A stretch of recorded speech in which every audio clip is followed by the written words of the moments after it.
நேற்றைய இரண்டாவது ஆட்டம் வந்து ஒரு பக்காவான ஆட்டங்க. 210 ரன் நிர்ணயிச்ச ராஜஸ்தான் ராயல்ஸ் பயங்கரமா பண்ணியிருக்காங்க. அதுவும் ஹோம் கிரவுண்டான குஜராத்தோட அகமதாபாத்ல அந்த ரன் சேஸ வந்து ஸ்டாப் பண்ணி நிறுத்தியிருக்காங்க. ஸ்டார்டிங் வந்து சூரியவம்சியும் ஜெய்ஸ்வாலும் வந்து நல்ல ஸ்டார்ட்டை கொடுத்தாலும் 40+ ரன் அடிச்சு சூரியவம்சி வெளியே போக நின்னாடி 40+ தான் நம்ம ஜெய்ஸ்வாலால அடிக்க முடிஞ்சது. அதிகபட்சமா துருவ் ஜுரேல் நின்று அவரோட கிளாஸை காமிச்சிருக்காருங்க. எப்பவுமே அவர் ஷாட்ஸ் எல்லாம் பாத்தீங்கன்னா எஃபர்ட்லெஸ்ஸா இருக்கும்.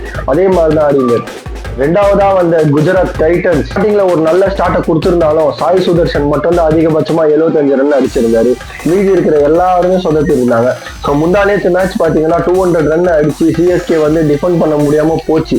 அதே மாதிரி ஒரு நிலைமை தான் இன்னைக்கு வரும்னு நினைச்சேன். ஆனா இல்ல, இவரோட கிளவர் கேப்டன்சியால சூப்பரா வந்து மேட்சை ஜெயிச்சு கொடுத்திருக்காரு Riyan Parag. Hats off to you Riyan Parag. So இந்த மாதிரி இன்ஸ்பயர்டான யங் கேப்டன்ஸை வந்து நினைக்கிறீங்கன்னு கமெண்ட்ல பதிவு பண்ணுங்க. அது மட்டும் இல்லாம குஜராத் அவங்களோட 2வது தோல்வியை தழுவி இருக்கு. இதை நீங்க எப்படி பாக்குறீங்கன்னு கண்டிப்பா கமெண்ட்ல தெரிவிச்சுட்டு போங்க. தேங்க்யூ.